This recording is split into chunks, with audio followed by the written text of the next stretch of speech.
자, 이번 시간에는 연립방정식 활용 파트에서 학생들이 제일 좀 어려워하는 거리 속력 시간에 대한 문제에 대해서 좀 알아볼게요. 일단은 시속에 대한 얘기. 시속이라는 건 시간당 속력인 거야. 예를 들어서 시속 100km가 있었어.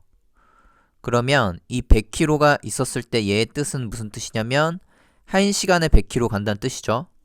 그게 만약에 2시간을 달렸다 이러면 우리가 200km를 간 거거든. 그러면 곱하기 2시간 이렇게 한번 해볼게. 그러면 200km가 나오죠. 그럼 얘가 뭘 의미하냐면 속력 곱하기 시간 한 게 뭐냐면 거리다. 이렇게 하나의 공식이 나오죠. 그럼 이 공식은 좀 당연한 거죠. 초등학교 때부터 거리 속력 시간에 대한 그림 이거 많이 그려봤죠?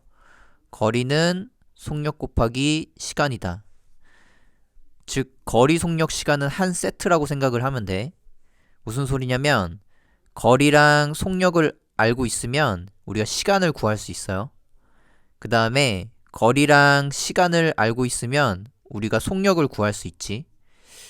문제에서 보통은 거리를 만약에 x라고 두고 속력이 시속 예를 들어서 3km야. 그러면 시간을 구할 수 있는데 이 시간을 어떻게 나타내냐면 요걸 3분의 x시간 걸렸겠네 라고 좀 쓸 수가 있으면 되는 거야. 자, 그래서 이것도 한번 문제 풀어보면서 어떻게 좀 해결해야 되는지 같이 한번 가볼게요. 자, 예시 문제 한번 풀어볼게요. 준영이는 집에서 3km 떨어진 학교까지 가는데 처음에는 시속 12km로 뛰어가다가 중간에 시속 3km로 걸었더니 총 30분이 걸렸대. 그때 준영이가 뛰어간 거리와 걸어간 거리를 구하라 라고 돼 있으니까 일단 우리가 문제를 이렇게 한번 그림을 그려서 한번 해볼게요. 자, 일단 준영이 집이 있었고 그 다음에 학교까지 이제 가는데 처음에는 시속 12km로 뛰어가죠. 그러니까 여기서 시속 12km 일단 이렇게 뛰어가.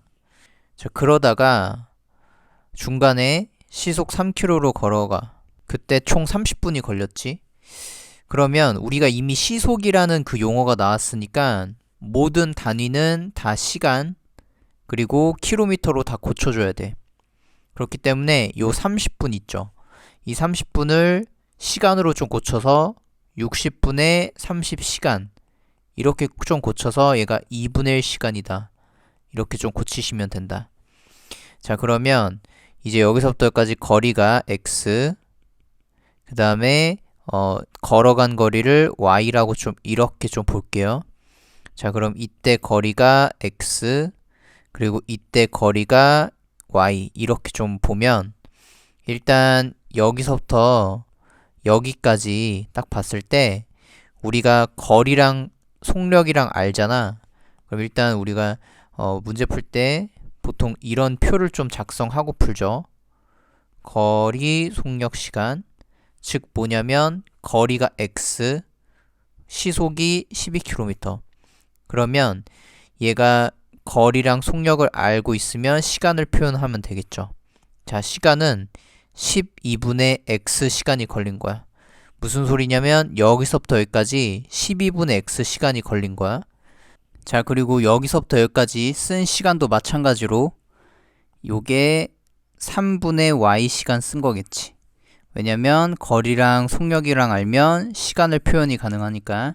자, 그래서 우리가 첫 번째 방정식은 일단 어떻게 되냐면 12분의 x 더하기 3분의 y가 그러니까 얘가 12분의 x 더하기 3분의 y 요거가 2분의 1 시간이 걸렸죠. 총. 그러니까 얘가 2분의 1이다. 라는 첫 번째 방정식 하나 세우고 두 번째 방정식은 간단하죠. 여기서부터 여기까지 거리가 3km다. 3km 떨어져 있다 라고 했으니까 x 더하기 y가 3이다. 이렇게 해서 연립방정식 풀면 되겠죠. 자, 그러면 요거는 좌우에다가 12배를 좀 할게요. 여기다도 12배. 그럼 이제 어떻게 바뀌냐면 요게 첫 번째 거 분배했을 때 x 되죠. 더하기 두 번째 거 분배하면 3, 4, 10이니까 4y 되지.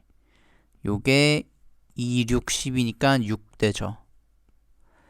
자, 그리고 요거는 그대로 써. x 더하기 y가 요게 3이다. 따라서 가간법을 이용해서 풀면 돼. 빼면 3y가 3이니까 y 값은 1, 그리고 x도 결정이 되죠. 이때 x는 여기가 1이었으니까 x는 2가 되겠죠? 그래서 x는 2 이렇게 완성돼서 준영이가 뛰어간 거리는 이때 요거니까 x 값이 2, 즉 뛰어간 거리가 2고요. 그리고 걸어간 거리는 1이 된다. 이렇게 볼 수가 있겠지.